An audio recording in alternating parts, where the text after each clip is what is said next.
Mic-nya.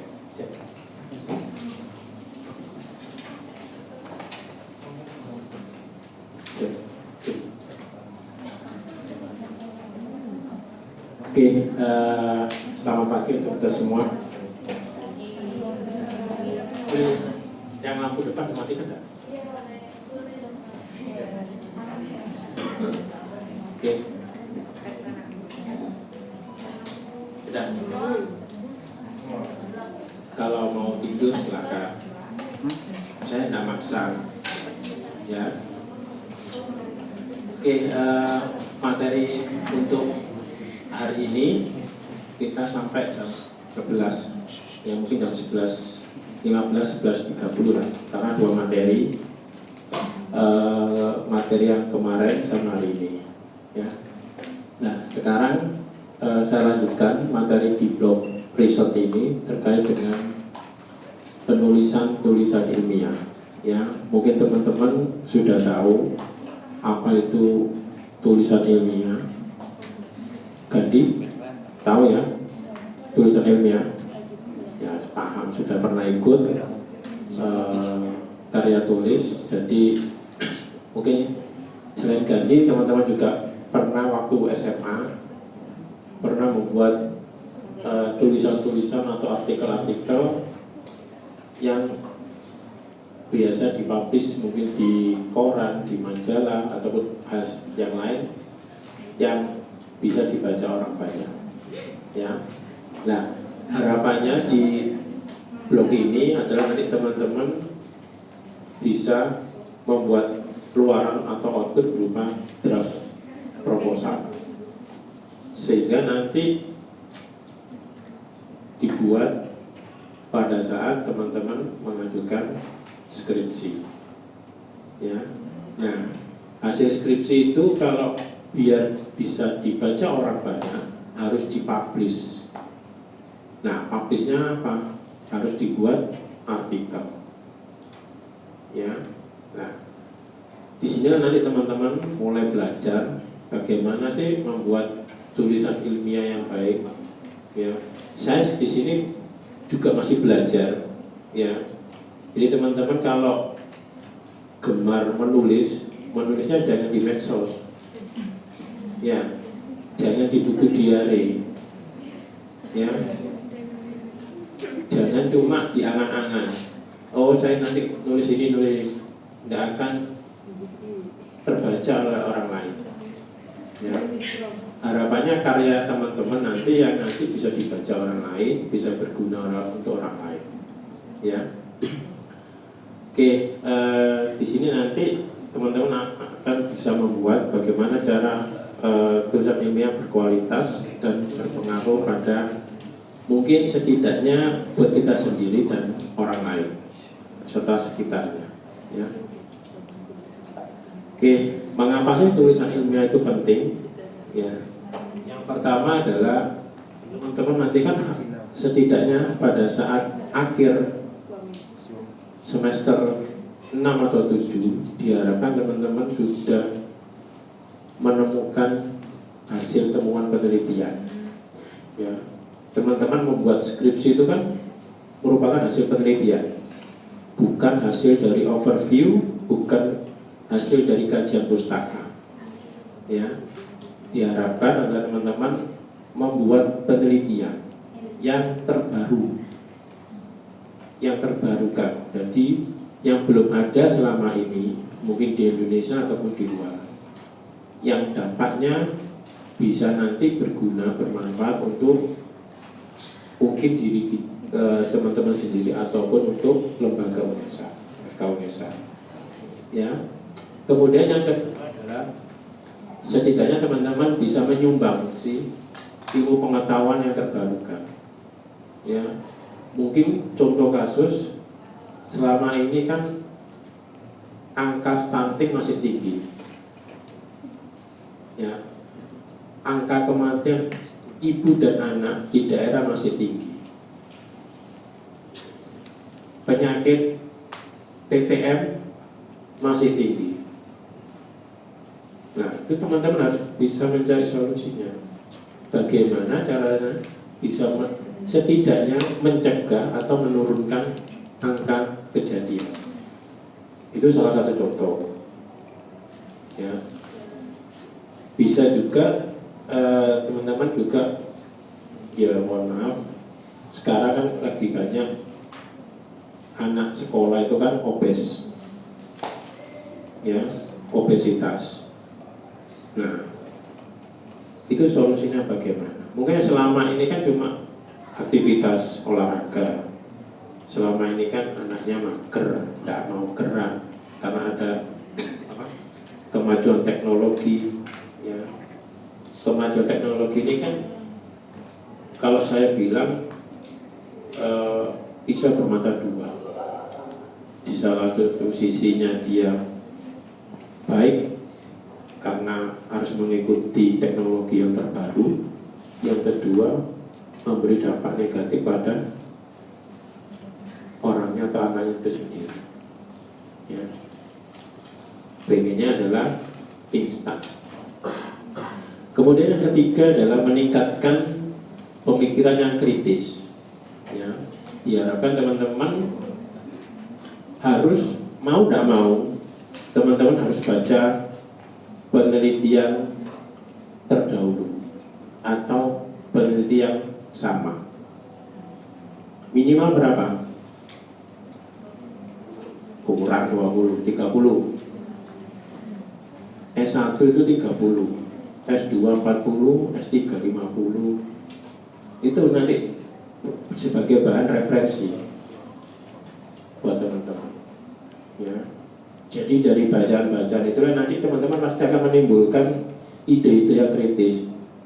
Oh, penelitian si A kok hasilnya gini dengan metode ini. Penelitian si B hasilnya gini dengan metode yang lain. Nah, dari metode-metode dan hasil yang didapatkan itulah nanti teman-teman memunculkan ide. Kalau saya mencari tengah-tengah solusinya seperti ini bagaimana? Ya. Penelitian itu hasilnya boleh sama, tetapi metodenya yang beda. Ya. Walaupun hasilnya contoh, hasilnya tidak signifikan atau signifikan, itu tidak ada masalah. Tetapi teman-teman harus mempunyai pola pikir bagaimana alur penelitian yang teman-teman kerjakan, yang nantinya dituangkan dalam penulisan ilmiah. Ya. Nah, yang keempat ini harus wajib, syarat kelulusan akademik. Nah, kalau teman-teman tidak mengerjakan, tidak membuat, ya tidak ke yudisium, tidak akan wisuda. Ya. Jadi fardu ain, wajib, tidak ada sunnah muakkad, fardu ain, wajib. Kemudian yang kelima adalah mendukung karir di bidang riset. Jadi teman-teman kalau punya passion, mungkin yang satunya passionnya di anak-anak, mungkin nanti kedepannya mau ngambil spesialis pediatri, silakan dilanjutkan penelitiannya. Mungkin kan yang lainnya pengen ke interna, bisa dilanjutkan. Ya, teman-teman di sini boleh gabung dengan dosen-dosen untuk ikut penelitian. Ya, cari, gali ilmu dari dosen-dosen yang ada di sini. Ya. Nah, secara definisi, yaitu tulisan yang sistematis berisi dari hasil penelitian atau kajian ilmiah. Ya, jadi memang tulisan ilmiah itu ada dua. Jadi dari hasil penelitian serta kajian ilmiah. Kajian ilmiah itu adalah literatur review. Jadi dari beberapa literatur review dikelompokkan atau dari beberapa jurnal, kemudian dikumpulkan, baru di review untuk ditemukan hasilnya. Ya. Tetapi kalau dipublish, memang jurnalnya sedikit kalau literatur review. Ya. Yang diharapkan adalah penelitian yang terbaru. Ya. Kalau teman-teman lihat di internet atau di jurnal-jurnal, banyak yang overview atau literatur review itu biasanya metode penelitiannya pakai meta-analisis. Ya, meta-analisis itu dari berbagai analisis, dari berbagai jurnal, artikel yang dikumpulkan, biasanya 10 atau 20 tahun terakhir yang penelitiannya hampir sama, itu yang dijadikan untuk menjadi rujukan. Ya. Kemudian karakteristik, ya, jadi harus objektif. Jadi teman-teman nanti pada saat penelitian itu hasilnya harus objektif, tidak subjektif, dan berbasis data. Ya. Maksudnya apa? Jadi teman-teman itu tidak boleh smokel hasil penelitian.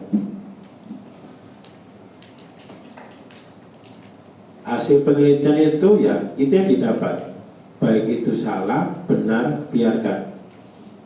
Kalau teman-teman smokel, tahu smokel ya, mengubah data, itu kelihatan. Ya, seorang peneliti itu harus jujur. Contoh gini, oh ternyata hasil hipotesisnya adalah seharusnya signifikan, jadi ada pengaruh, tetapi kok dari hasil penelitiannya tidak signifikan, tidak ada pengaruh. Berarti H0-nya diterima. Ya.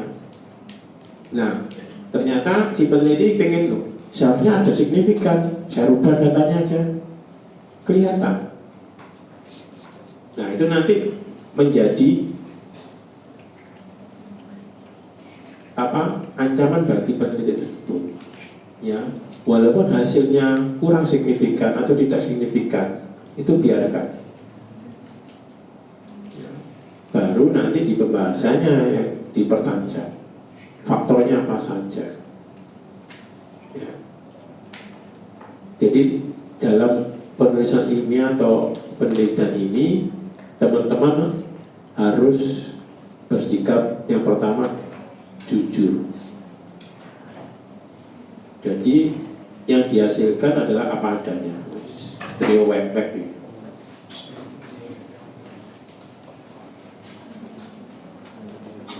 Yoga, siapa? Yoga, Iwan, siapa nama satunya? Azal, baru berarti. Satunya kan nganu, DPO tuh.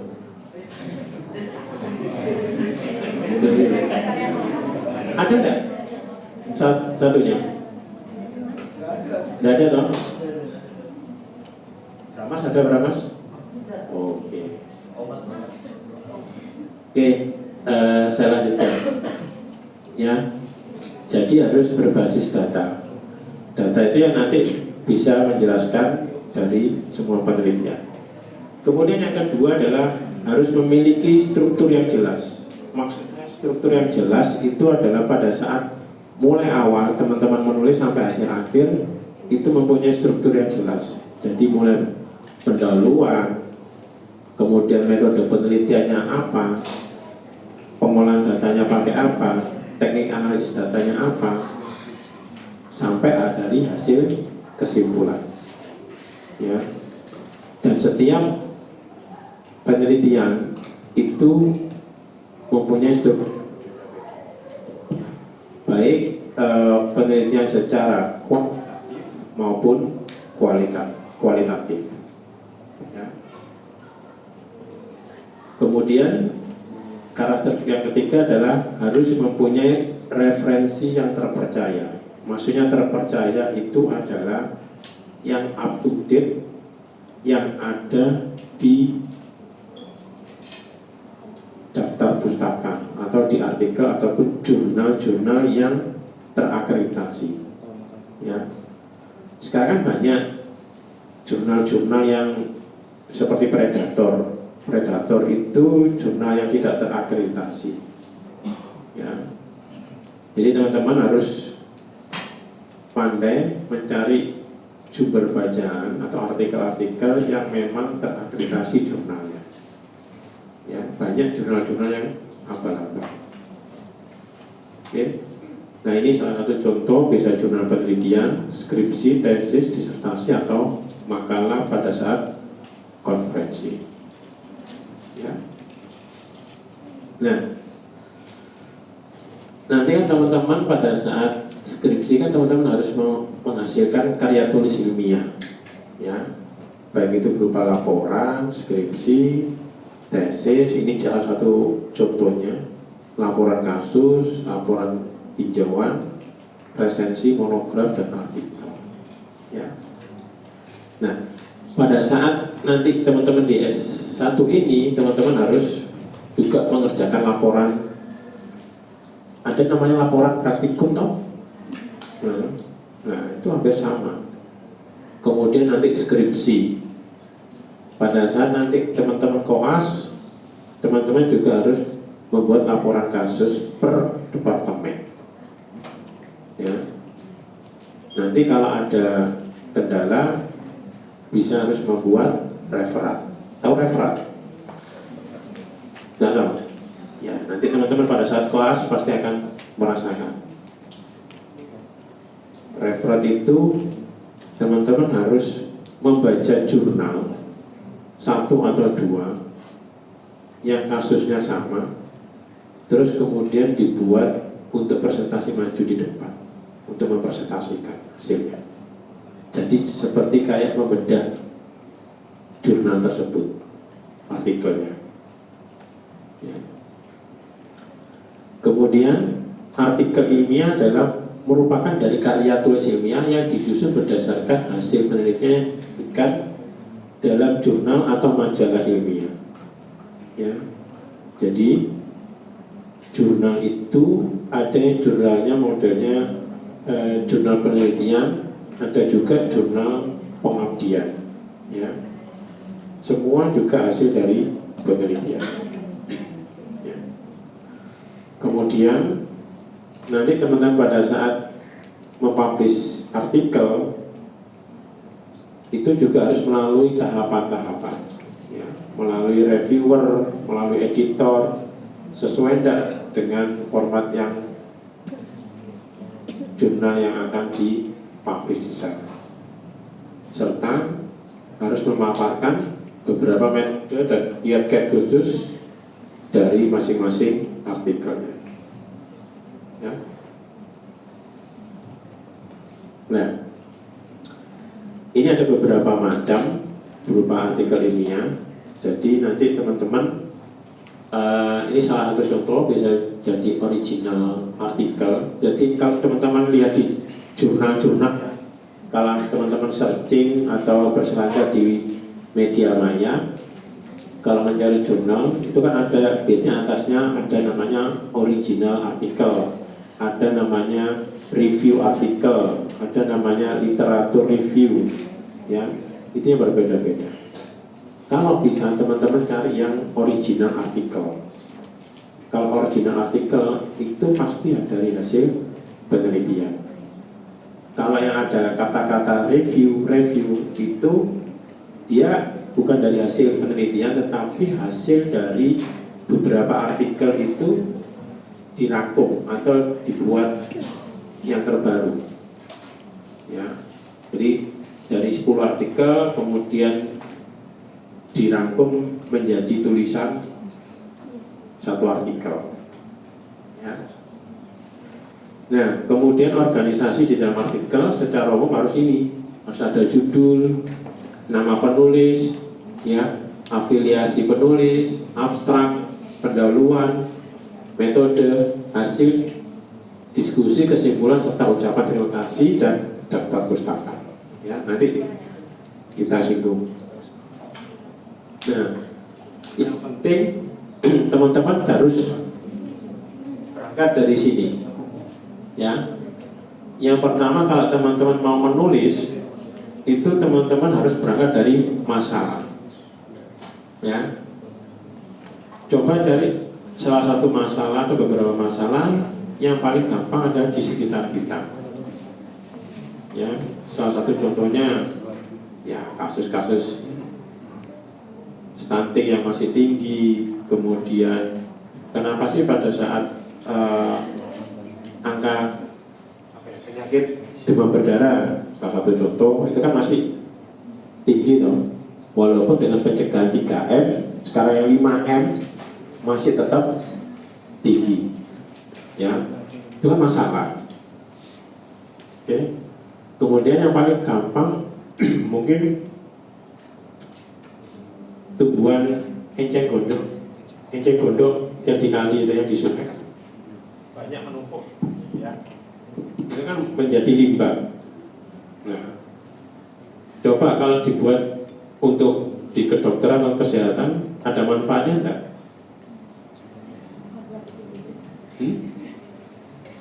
Cari. Kemudian yang peminum kopi, nah, sekarang kan kopinya kan kopi kemasan ya, kopi instan ya, yang tidak ada ampasnya.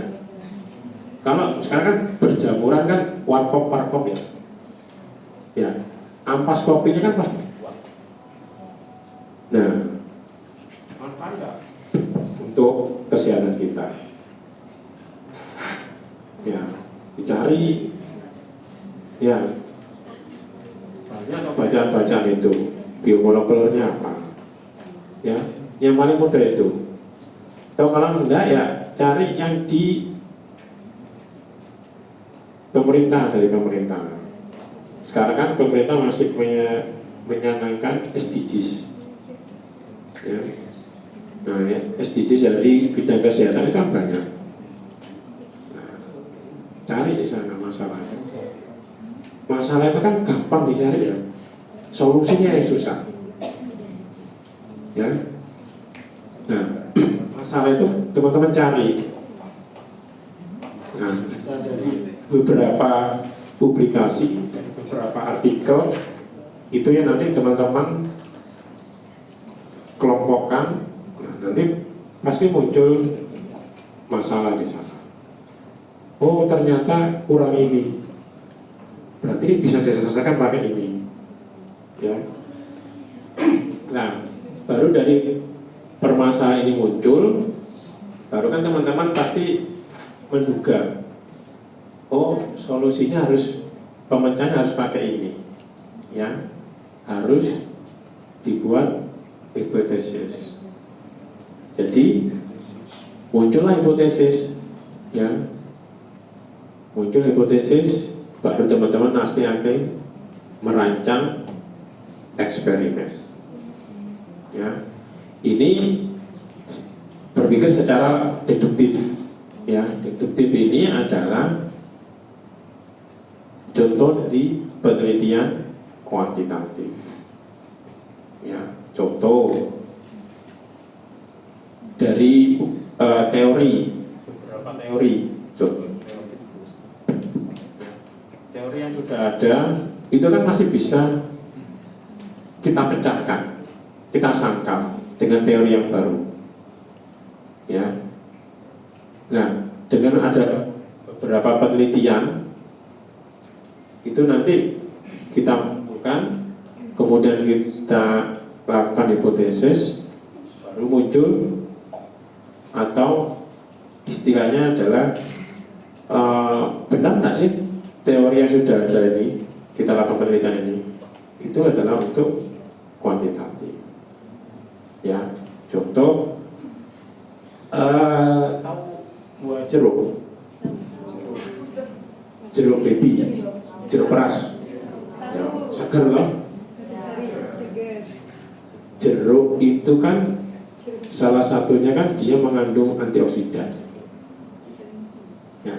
Antioksidannya salah satu yang paling banyak itu adalah golongan flavonoid, ya.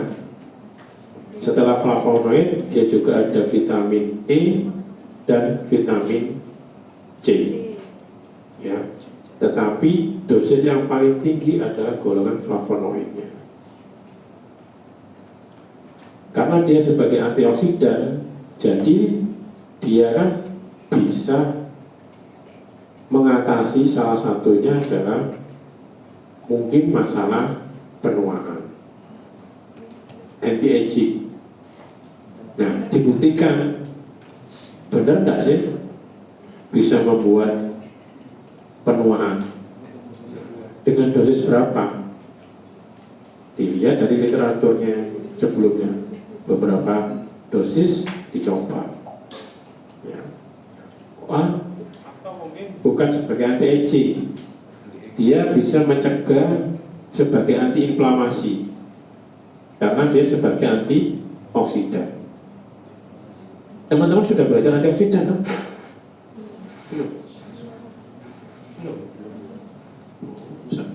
Belum. Radikal bebas? Hah? Ya, saya anggap sudah. Ya, silakan aja dibaca sendiri. Nah, itu kan bisa menjadi bahan anti-inflamasi. Jadi untuk mengurangi peradangan. Nah, bisa enggak itu? Ya. Ada lagi juga yang paling banyak dari bahan alam. Contohnya adalah kunyit, kurkumin. Nah, itu kan bisa teman angkat. Banyak penelitian tentang kurkumin dari bahan alam nanti menjadi fitofarmaka. Ya, yang mungkin dari daerah timur, buah merah diangkat. Ya, yang dari Kalimantan, apa Kalimantan? Apa nih? Cempeda nih? Hah? Bunga. Yang dari Kalimantan apa?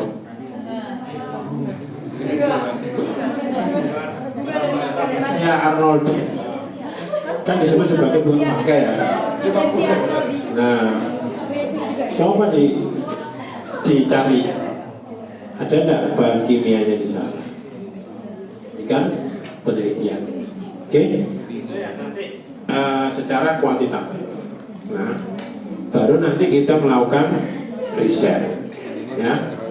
Nah, riset kita lakukan pasti kan nanti menghasilkan data kumpul, baru kita olah, kita interpretasikan data, baru nanti menarik kesimpulan. Dari pelaksanaan riset ini ke data ini kita berpikir secara induksi, ya.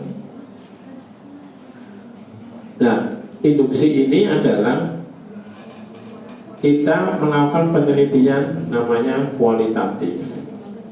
Kualitatif itu kan dari beberapa data yang kita dapat penelitian, kita kumpulkan, kita olah, baru muncul kesimpulan atau pernyataan yang terbaru atau teori yang baru. Itu kalau kualitatif. Kalau kuantitatif dari atas, dari teori-teori kita, betul nggak sih teori ini? Kita membuktikan. Atau mungkin dengan selang beberapa waktu, mungkin dosisnya ditingkatkan sedikit, efeknya lebih bagus. Atau mungkin dikurangi sedikit, efeknya lebih bagus. Ya, nah ini yang nanti langkah-langkah yang nanti teman-teman lakukan pada saat melakukan penulisan atau melakukan penelitian. Ya. Nah, strukturnya apa saja pada saat tulisan ilmiah? Yang penting pertama judul. Ya, judul itu pasti berangkat dari masalah. Ya, jangan sampai teman-teman nulis judul dulu baru muncul masalah. Nanti susah nyarinya. Tapi teman-teman mencari masalah dulu, kemudian tujuannya apa, baru judul akan mengikuti. Ya, judul itu harus singkat dan jelas. Ya, boleh dibuat semenarik mungkin. Contoh adalah bisa dibuat singkatan boleh. Ya, jadi kepanjangannya apa? Banyak. Kemudian pendahuluan. Pendahuluan ini berisikan sebelum pendahuluan abstrak. Ya. Abstrak ini adalah ringkasan dari artikelnya, seluruh artikel. Dari satu artikel itu diringkas menjadi abstrak dan penulisannya tidak boleh lebih dari 250 kata. Minimal 150 dan tidak boleh dari 250 kata. Ditulis dalam satu paragraf. Ya. Kemudian pendahuluan ini berisikan latar belakang dan tujuan. Ya. Latar belakang kan mulai dari masalah, permasalahannya apa, kemudian pemecahannya apa, novelty-nya apa, yang terbarukan. Itu yang nanti menjadi pendahuluan. Kemudian metode ini mulai dari desain penelitian, rancangan penelitian, kemudian teknik sampling, ya, kemudian teknik analisis data, baru nanti mengikuti dari hasil dan pembahasannya, serta yang terakhir adalah simpulannya. Ya. Jadi yang setelah simpulan juga ada daftar pustaka. Ya, ini alurnya seperti ini. Dari judul, penulis tanpa gelar, kemudian kalau ada sponsor boleh dilampirkan. Jangan lupa afiliasi, ya, afiliasi. Kalau teman-teman di sini sebagai mahasiswa UNESA, ya nanti ditulis sebagai mahasiswa atau email UNESA. Kemudian abstrak, ada keywordnya, pendahuluan, metode, data, pembahasan, serta penutup dan referensi atau daftar pustaka. Oke, ini yang bagian kepala, mulai dari judul artikel, nama penulis, bisa first author atau co-author, dan corresponding author. Ya, bedanya apa? First author sama corresponding author.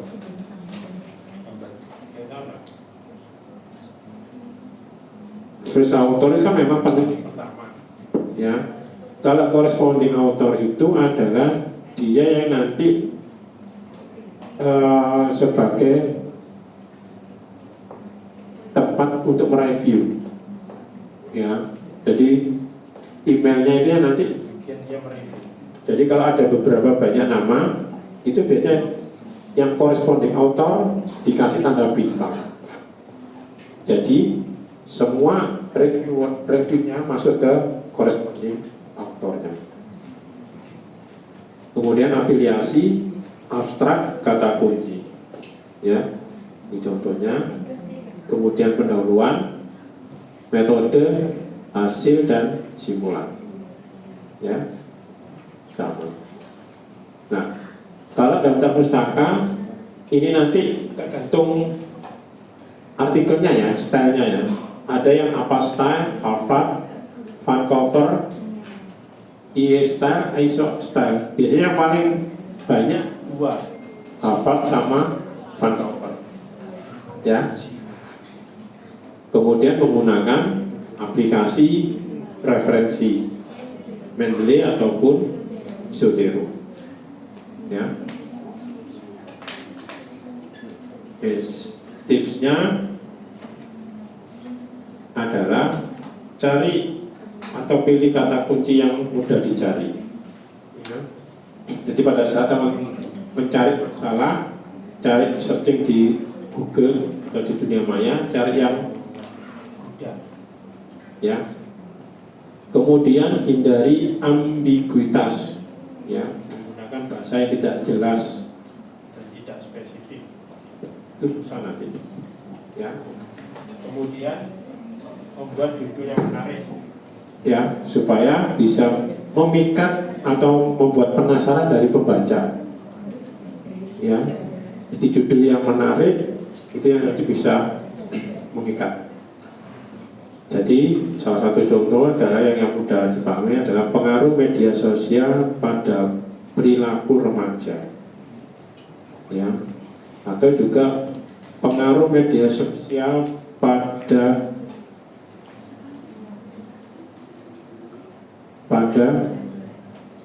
hasil akademik mahasiswa FK. Itu kan bisa, ya. Semua saya yakin teman-teman pasti bisa. Ya. Kemudian untuk abstrak, jadi tulis dengan lengkap sampai selesai.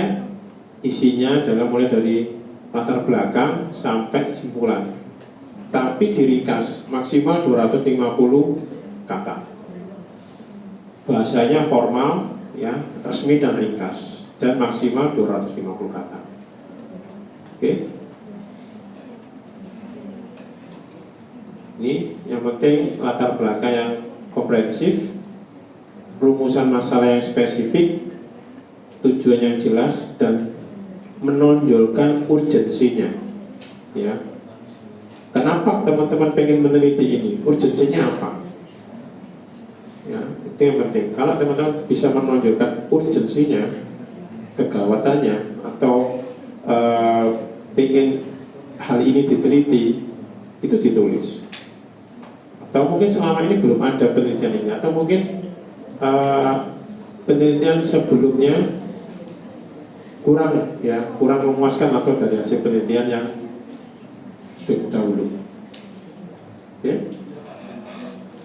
Dalam menyajikan hasil, ya, ada yang menyajikan hasil itu kan data semua ditampilkan, ya. Kalau bisa teman-teman itu meringkat semua data dalam satu grafik atau dalam satu tabel, ya. Gandhi pasti bisa. Wes pernah Pimnas kan? Pimnas kan kemarin? Ya, bisa. Nanti Gandhi dan narasumber, ya. Ya, nanti dalam menyajikan data itu jangan terlalu monoton, ya. Monoton wis diagram semua, tabel semua. Tapi tabel satu saja bisa menyakup dari 5 atau 10 tabel, ya. Itu bisa diringkas. Jadi supaya menarik, ya. Kemudian harus dikaitkan dengan teori dan penelitian, serta harus bahasa yang mudah dimengerti, jelas, dan secara objektif, ya.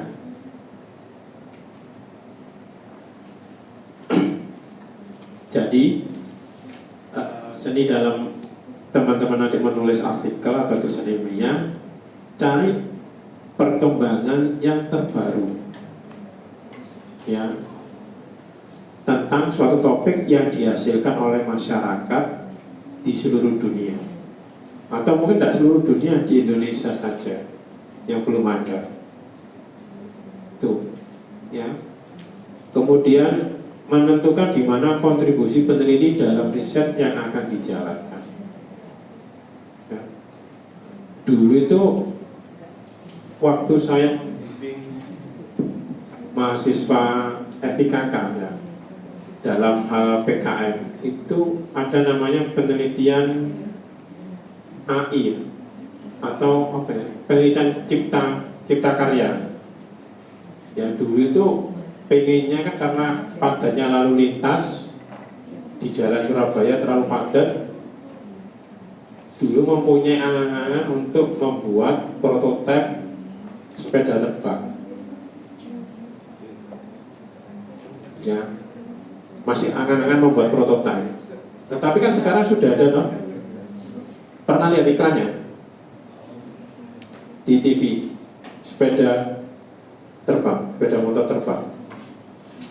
Bukan di film, nyata ini. Baru tuh. Ya, baru itu. Ada baru di luar. Ya. Nah, kalau cuma angan-angan dan ditulis, ya lewat. Ya. Kemudian harus menentukan novelty hal yang terbarukan, yang belum ada selama ini. Ya. Yang nanti bisa disumbangkan oleh peneliti. Terus yang tidak kalah penting, memastikan tidak terjadinya duplikasi. Ya, maksudnya duplikasi itu sama plek 100%. Boleh sama, teman-teman cuma merubah metode salah satu aja sudah beda. Merubah kriteria sampelnya itu sudah beda. Mungkin salah satunya sampel laki-laki, satunya sampel wanita, itu beda sudah. Atau yang satunya mungkin dari penelitian dari luar, dari ras Eropa, yang sini ras Asia, itu sudah beda. Ya, tapi harus ditulis dengan jelas di metodenya itu. Ya, tuh. Kemudian hindari juga plagiarisme. Ya, sekarang juga lagi marak auto plagiarisme. Tahu auto plagiarisme. Jadi tulisannya sendiri itu diplagiarisme. Itu lagi marak. Ya, jadi hati-hati. Kemudian dan redundansi penelitian. Ya. Kemudian gunakan 75% rujukan yang bersumber dari jurnal internasional. Cari referensi berupa artikel internasional. Ya. Jangan referensi textbook atau buku babon tahun 80, tahun 70, guru lahir teman-teman. Ya. Ada kan biasanya buku induk tahun 80-an, ya, itu harus dihindari. Cari textbook yang terbaru. Ya, kalau memang harus textbook tidak ada di jurnal. Jadi biasanya kan teori-teori itu kan biasanya munculnya di textbook ya, teori-teori. Ya, ya, hindari juga copy paste. Sekarang kan ada namanya parafrase ya, mengulang kata-kata supaya menjadi lebih baik. Ya. Mungkin yang sebelumnya SPOK, SPOK menjadi POKS. Ya, tuh. Ya, plagiarisme yaitu penggunaan karya tanpa izin atau tanpa kutipan. Ya, itu jelas. Kemudian cara mengutip ya harus menggunakan format apa, MLA ataupun Jejako. Karena sekarang sudah ada namanya alat deteksi ya, ada namanya Turnitin, Grammarly untuk mengecek originalitas dari hasil karya teman-teman. Ya. Jadi teman-teman nanti pada saat membuat artikel sebelum diterbitkan itu dicek dulu pakai Turnitin. Ya. Jadi plagiarismenya berapa persen? Ya. Sama juga hasil dari skripsi teman-teman nanti juga dicek juga. Sebelum maju ujian itu dicek. Kalau S1 itu 25%. Ya, kalau di Indonesia ya, saya tidak tahu di FK berapa. Apakah menjadi sempit 20%? Ya, kayaknya sama 25% S1. Ya, jadi batasnya kesamaan dalam penulisan itu tidak boleh lebih dari 25%. Ya. Kalau lebih dari 25% diparafrase lagi, ngolah kata-kata lagi. Ya. Jadi ubah kata dengan tetap menyantumkan sumber aslinya. Tahu ya parafrase ya? Tahu. Sekarang kan sudah ada aplikasi loh. Dulu kalau tidak ada aplikasi ya kata-kata dibuat bolak-balik. Ya.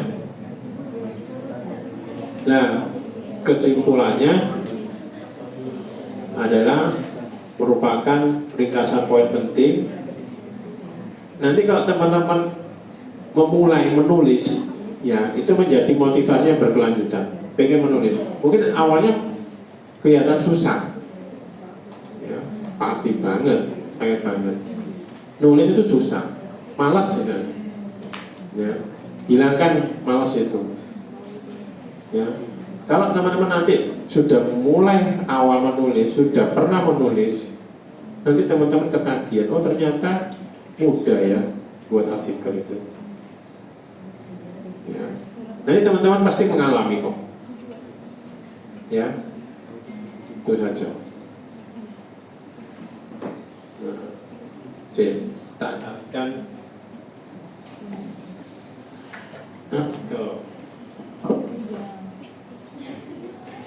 Sampai jam berapa? Jam 11 kok? Atau lagi?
Dipegang-pegang.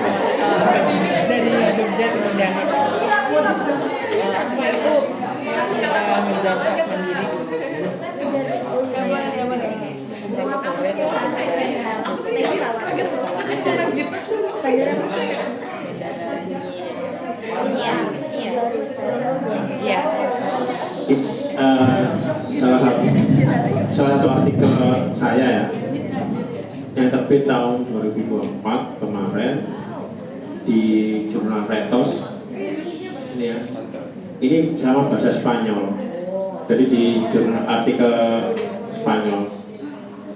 Jadi melihat terkait dengan hubungan antara panjang tungkai, tinggi lompatan, serta panjang kaki terhadap power pada atlet sprint. Ya. Jadi ini tergantung gaya selingkuh jurnalnya. Ada yang modelnya seperti ini, jadi ini nama penulisnya, kemudian juga afiliasinya. Yang ini yang saya bilang abstrak, satu paragraf tidak boleh lebih dari 250 kata. Ya. Ada yang modelnya segini, ya. Jadi yang atas ini Inggris, yang bawah ini Spanyol. Ya. Ya. Terbit di Retos, ya, alhamdulillah, terakreditasi Scopus. Scopusnya T2. Ya. Kalau teman-teman nulis kan, kalau sudah publish di artikel di jurnal internasional, itu nanti bisa diapresiasi oleh kampus, ya. Itu bisa. Ini alhamdulillah kemarin saya dapat Q2 itu 24 juta. Biaya untuk publish itu kurang lebih 5 juta, jadi kan untung 19 juta. Ya. Jadi ada istilahnya motivasi untuk menulis artikel ini. Tergantung dari akreditasinya, ya. Yang paling tinggi kan Scopus Q1. Q1 itu hampir 30 juta. Ya. Tapi memang lama reviewnya. Ini saya nunggu kurang lebih 1 tahun. Proses review, revisi, kembali lagi, revisi lagi, kembali lagi, ya. Akhirnya alhamdulillah bisa tembus. Ya. Terus kemudian juga ini yang ini Q4. Ya. Jadi kan mudah, ya, jadi terkait dengan partisipasi persepsi stres pada mahasiswa di kampus. Ya, ini Q4 sudah publish. Yang tadi ya, Q2.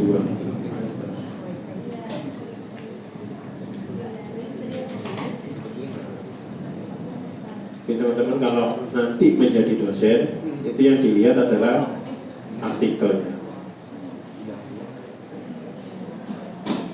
Yang penting di sini.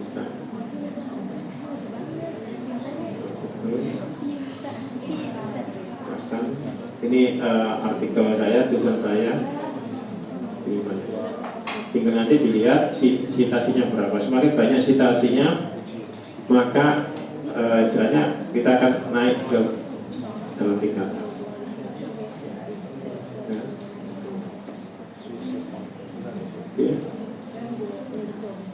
Teman-teman bisa membuka wawasan.